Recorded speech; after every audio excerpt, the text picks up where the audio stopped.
ലോകമെങ്ങുമുള്ള മലയാളികൾ വളരെ സന്തോഷത്തോടെ ആഘോഷിക്കുകയും സന്തോഷിക്കുകയും ചെയ്യുന്ന ഓണത്തിൻ്റെ ആശംസകൾ എല്ലാവർക്കും പ്രത്യേകമായി നേരുകയാണ്.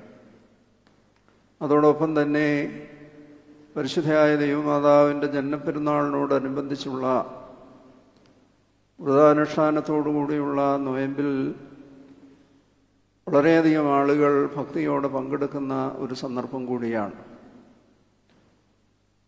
പരിശുദ്ധയായ മാതാവിൻ്റെ മധ്യസ്ഥതയിൽ അഭയം പ്രാപിക്കുവാൻ നമ്മുടെ യാതനകളും ആവശ്യങ്ങളും ആവലാതികളുമൊക്കെ ദൈവസന്നിധിയിൽ സമർപ്പിക്കുവാനും അങ്ങനെ ദൈവസന്നിധിയിൽ നിന്ന് അനുഗ്രഹം പ്രാപിച്ച് സന്തോഷകരമായി ജീവിക്കുവാൻ തക്കവണ്ണം ദൈവം നമ്മളെല്ലാവരെയും അനുഗ്രഹിക്കട്ടെ എന്ന് ആമുഖമായി പ്രാർത്ഥിക്കുകയാണ്.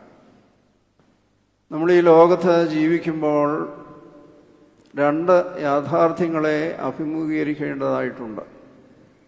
ഒന്ന് ഒരു ഫിസിക്കൽ റിയാലിറ്റിയാണ്. നമ്മുടെ ശരീരവും നമ്മൾ ഈ കാണുന്നതും നമ്മൾ സ്പർശിക്കുന്നതുമായ യാഥാർത്ഥ്യം. അത് നമ്മൾ പ്രത്യേകിച്ച് പറയാതെ തന്നെ അതൊരു യാഥാർത്ഥ്യമാണെന്ന് നമുക്കറിയാം. അത് നമ്മൾ ഓരോ നിമിഷവും അനുഭവിച്ചു കൊണ്ടിരിക്കുന്നതാണ്. എന്നാൽ അതിനേക്കാൾ ഉപരിയായി നാം അറിയാതെ നമ്മോടൊപ്പമായിരിക്കുന്നതാണ് ഒരു സ്പിരിച്വൽ റിയാലിറ്റി. ആത്മാവിൻ്റെ സാന്നിധ്യത്തെക്കുറിച്ച് ചിലപ്പോഴൊക്കെ നമ്മൾ മറന്നു പോകാറുണ്ട്. നമ്മുടെ ആരാധനയിൽ നമ്മൾ സംബന്ധിക്കുമ്പോൾ നമ്മൾ ദൈവസന്നിധിയിൽ അർപ്പിക്കുന്ന പ്രാർത്ഥന ഞങ്ങളുടെ ശരീരങ്ങളെ ശുദ്ധീകരിക്കണമേ, ഞങ്ങളെ ആത്മാക്കളെ പ്രകാശിപ്പിക്കണമേ എന്നാണ്. ആ ആത്മാവ് പ്രകാശമുള്ളതായി തീരുമ്പോൾ അത് നൂറ്റാണ്ടുകളെ അതിജീവിച്ച് അനേകർക്ക് പ്രകാശവും സന്തോഷവും ഒക്കെ നൽകുന്നു.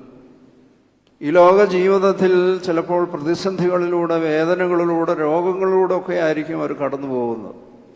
എന്നാൽ അവരുടെ ആത്മാവ് പ്രകാശമുള്ളതാകൊണ്ട് നൂറ്റാണ്ടുകളെ അതിജീവിച്ച് അവരുടെ സാന്നിധ്യം നമുക്കെപ്പോഴും ആനന്ദവും ശക്തിയും ബലവും നൽകും. അതിനൊരു ഉത്തമ ഉദാഹരണമാണ് ഈ ദേവാലയം. പരിശുദ്ധനായ പരിമല തിരുമേനി 54 സംവത്സരക്കാലം ജീവിക്കുവാൻ ദൈവം അനുവദിച്ചു. അതിലേറെ സമയവും അദ്ദേഹം കർമ്മനിരതനായിരുന്നു, അതുപോലെ തന്നെ രോഗിയുമായിരുന്നു.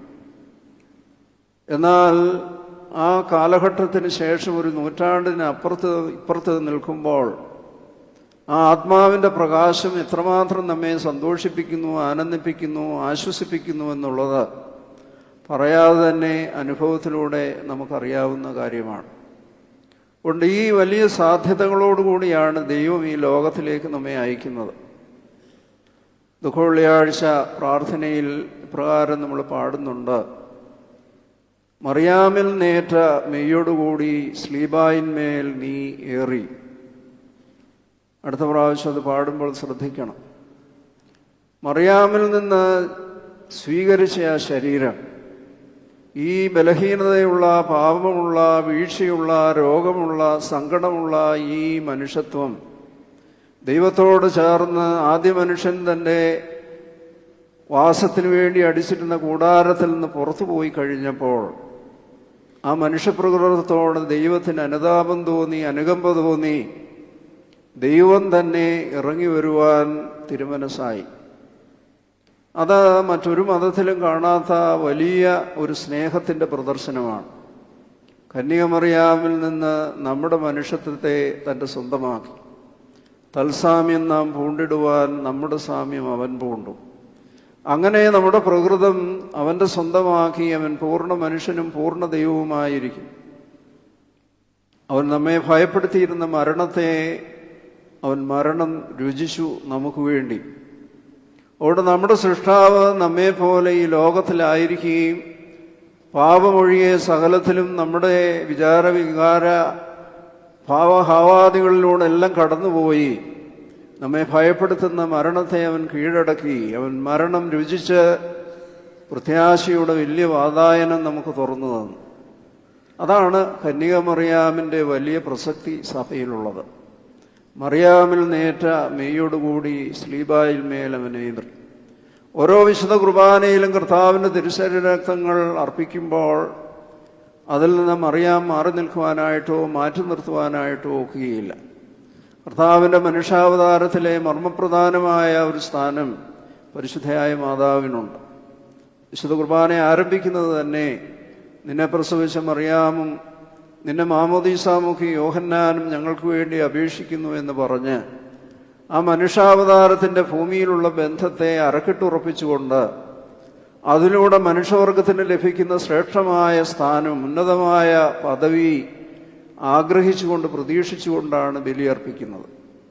ആ മനുഷ്യാവതാരത്തിൽ എങ്ങനെ നമ്മുടെ മനുഷ്യത്വത്തെ ദൈവം സ്വന്തമാക്കിയോ, ഓരോ ബലിയിലും ദൈവം ഇറങ്ങി വന്ന് നമ്മുടെ മനുഷ്യത്വത്തെ ശുദ്ധീകരിച്ച് തൻ്റെ അവകാശമാക്കി തീർക്കുകയാണ്. നാം ദൈവത്തിൻ്റെ ഭവനക്കാരായി തീരുകയാണ്, ദൈവത്തിൻ്റെ കുടുംബക്കാരായി മാറുകയാണ്. ആ വലിയ കൃത്യത്തിന് ഭാഗ്യങ്ങൾക്ക് യോഗ്യതയുള്ളവളായ മറിയാം നമുക്ക് വേണ്ടി ആ സമർപ്പണം നടത്തി എന്നുള്ളതാണ്. ഞാൻ കർത്താവിൻ്റെ ദാസി, നിൻ്റെ ഇഷ്ടം പോലെ എനിക്ക് ഭവിക്കട്ടെ എന്ന് പറഞ്ഞ് ദൈവസന്നിധിയിൽ സമർപ്പിച്ചതുപോലെ പ്രിയമുള്ളവരെ, ദൈവസന്നിധിയിൽ സമർപ്പിക്കുവാനുള്ള അവസരമാണ്. നമ്മുടെ ആവശ്യങ്ങൾ ദൈവസന്നിധിയിൽ സമർപ്പിക്കണം, ആവശ്യമാണ്. നമ്മളൊക്കെ ബലഹീനരാണ്. പല വിധത്തിലുള്ള വേദനകളിലൂടെ, പ്രയാസങ്ങളിലൂടെ, ആകുലതകളിലൂടെയാണ് നമ്മളെല്ലാവരും കടന്നു പോകുന്നത്. എന്നാൽ ആകുലതകൾക്കപ്പുറമായി ആ ആകുലതകളെ ദൈവമേ സ്വീകരിക്കുവാൻ തക്കവണ്ണം ഞങ്ങളുടെ ആത്മാവിനെ പ്രകാശിപ്പിക്കണമേ എന്ന് പ്രാർത്ഥിക്കണം. ആത്മാവ് പ്രകാശമുള്ളതായി തീരുമ്പോൾ മറ്റെല്ലാ പ്രയാസങ്ങളെയും നേരിടുവാനും അതിനെ സന്തോഷകരമാക്കി മാറ്റുവാനും നമുക്ക് സാധിക്കും.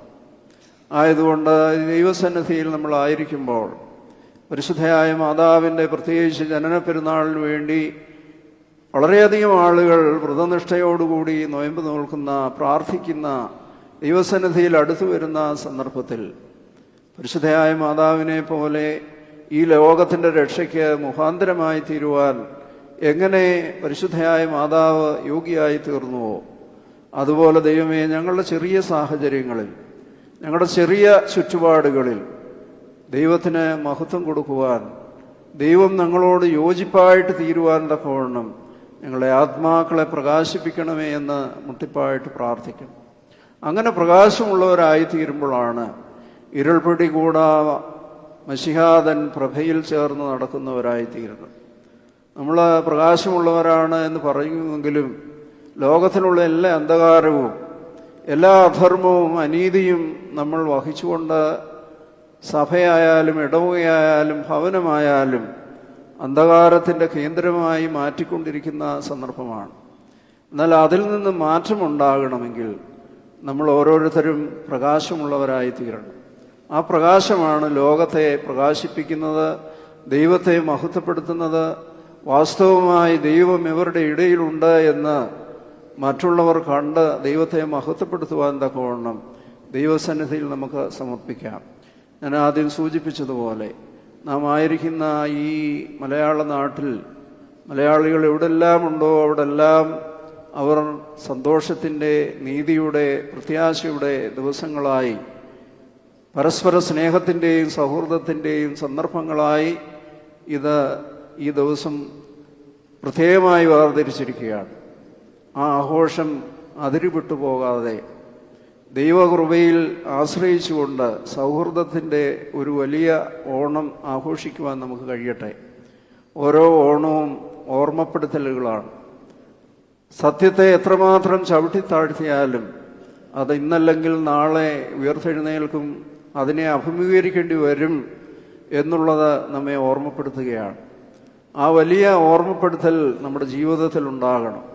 സത്യത്തെ തേജോവധം ചെയ്യുവാനും സത്യത്തെ തമസ്കരിക്കുവാനും കുറേ നാൾ നമുക്ക് സാധിച്ചാലും ആ സത്യം ഒരിക്കൽ ഉയർത്തെഴുന്നേറ്റ് വരും, നമ്മളെ എല്ലാവരെയും ന്യായം വിധിക്കുമെന്നുള്ള ബോധ്യത്തിൽ നമ്മുടെ ജീവിതത്തെ ക്രമീകരിക്കുവാനും നിർമ്മല കുഞ്ഞാടായി ദൈവസന്നിധിയിൽ ഞാൻ കർത്താവിൻ്റെ ദാസി എന്ന് പറഞ്ഞ് സമർപ്പിച്ച പരിശുദ്ധ മാതാവിനെ പോലെ നമ്മുടെ ജീവിതത്തെ ദൈവസന്നിധിയിൽ സമർപ്പിക്കുവാനും അതിനോടൊപ്പം നമ്മുടെ വേദനകൾ, വ്യാധികൾ, ആവലാതികൾ, ആശങ്കകൾ, ആകുലതകളെല്ലാം ദൈവസന്നിധിയിൽ ഓർത്ത് പ്രാർത്ഥിക്കുവാനും അവൻ നമുക്ക് വേണ്ടി കരുതുന്നവനാകയാൽ ഞങ്ങളുടെ സർവ്വ ചിന്താകുലവും അവൻ്റെ മേലിട്ടുകൊള്ളുക എന്ന് നമ്മളോട് ആവശ്യപ്പെട്ടിരുന്ന ദൈവത്തിൻ്റെ സന്നിധിയിൽ നമ്മളെ തന്നെ സമർപ്പിക്കുവാൻ ഈ നല്ല ദിനം നമ്മളെ ഓരോരുത്തരെയും യോഗ്യരാക്കട്ടെ എന്ന് പ്രാർത്ഥിക്കുന്നു. ദീർഘമായി പ്രസംഗിക്കുന്നില്ല.